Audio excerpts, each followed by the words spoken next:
नानै बे बुंदोंमोन आंनि जिउआ आंनि इसोरनि थाखाय आंनि जिउआ आंनि बासायग्रा दिनै आं रंजायो अनजाग्रा लोगोफोर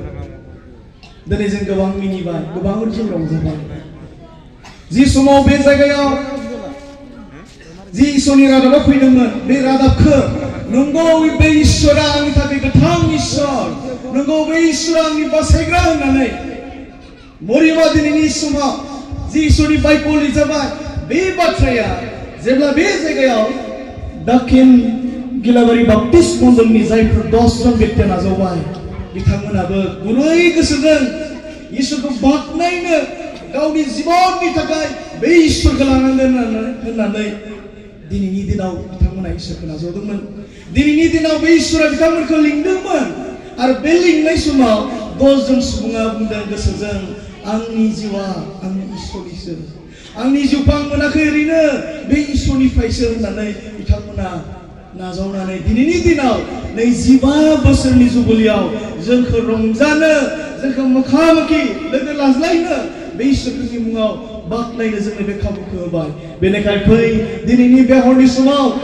मियानिफ्राय दिनै बे बेलासि समालागि मिया मोनानिफ्राय दिनै बे समनि रंजानायालागि जों बे जुबलियाव बेखौनो गोसोआव लाखिनानै जों थांनि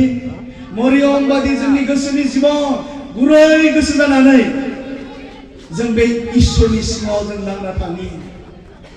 मरियम बादि जोङो बे इसोरखौ बाख्नायग्रा जानो थाखाय जों इसोरखौ खुलुमग्रा जायोब्ला दिनैनि दिनाव जों जेरै लोगो लादों दिनैनि दिनाव जों जेरै अनलायदों बे अनलायनायखौ बे इसोरनि थाखाय जों हदायबो सानफ्रोमबो बे इसोरखौ जों बाख्नायनो हागोन आरो बे खामानिखौ मावनो थाखाय दिनै जोंनि जिबनाव बयनोबो नांगौ प्रथम गुरै गोसो जानानै गुरै जायोब्ला इसोरा गोजौआव दैखांगोन होननानै जाकुब 4:10 बुंदों आरो बे गुरै गोसो जानाय व्यक्तिफोरनि थाखाय इसोरखौ मान होग्रानि थाखाय बोसोन बिजाब 22:5 बुंदों इसोरखौ गिग्रा आरो मान होग्रानि थाखाय मोनथाम फिथाइ दोनदों सम्पति मान आरो जीवन होनना बुंदों जों दिनै बे जीवन जोबनो गैयै जीवन आरो इसोरखौ लानाय समाव जोंनि जितु परिबेस जितु जोंनि थासारि सोलायबोबाय थादों एकमात्र जों बे गोथां इसोरनि सिगाङाव गुरै गोसो जानायनि थाखाय आरो बे इसोरनि सिगाङाव फोथायसुलि जानायनि थाखाय जों मा जानो हादों इसोरनि फिसा God is love इसोरा अनबाय इसोरा God is love इसोरा जोंखौ अनबाय इसोरा अननाय जों बे बाथ्राखौ मिथिबाय बेनिखायनो बे बाइबलखौ गोसोआव लाखिनानै जोंनि जिबनाव नम्र जानाय व्यक्तिफोरनि थाखाय सम्पति इसोरा होबाय थादों आरो बे सम्पतिया बन्द जानाय नङा आं जेरै आशीर्वाद मोनबाय आंनिफ्राय आरो उसिफावनानै आंनि गथ'नियाव थानांगोन आंनि गथ'निफ्राय बे आशीर्वादा सफैनाय लोगो आरो उसिफावनानै आंनि जेनेरेशना आंनि फिसा फिसौफोरा आशीर्वाद मोननो थाखाय दिनै जों बयबो आंनि जिउआ आंनि इसोरनि थाखाय आंनि जिउआ आंनि बासायग्रानि थाखाय आंनि जिउआ बे इसोरनि थाखाय सानफ्रोमबो रंजानो थाखाय सोरनोबा मिनिहोनो हानाय टेलेन्ट सोरनोबा फरायनो हानाय टेलेन्ट सोरनोबा मोजां बाथ्रा बुंनो हानाय टेलेन्ट सोरबा बेमारिखौ अननो हानाय बेबायदि बोरफोर बेबायदि गुरै रावजों बुंनो हानाय बोरफोर गुबुन बोरफोरखौ इसोरा जोंनो होबाय बेनिखायनो जों इसोरा अनबाय बे इसोरनि अननायखौ लानानै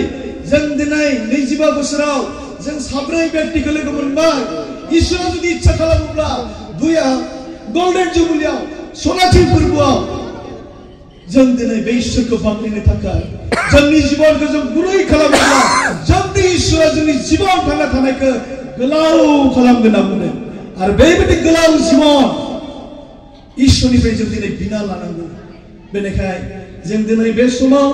जों बयबो गुरै गोसो जानानै इसोरनि सिङाव थानानै जों आशीर्वाद लानो थाखाय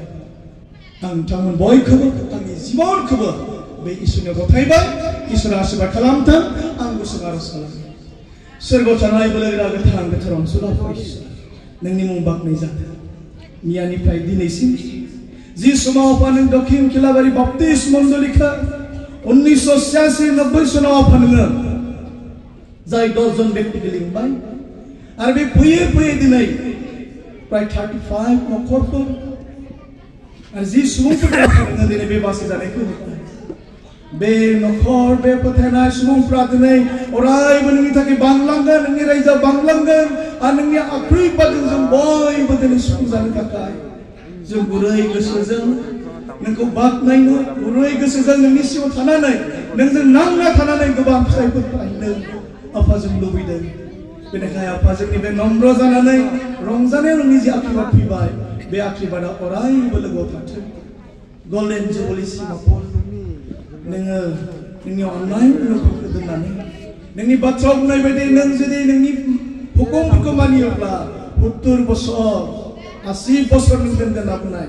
बे बाइकआ जों बयनिबो सायाव थाथोंसै जिसुनि मुङाव बिबाय जों आमेन बे समाव जों नोंथांमोनखौ मिया जों बरायनाय लाबाय बे समाव जों बिदाय होनो थाखाय दिनैनि बे प्रग्रामनिफ्राय जों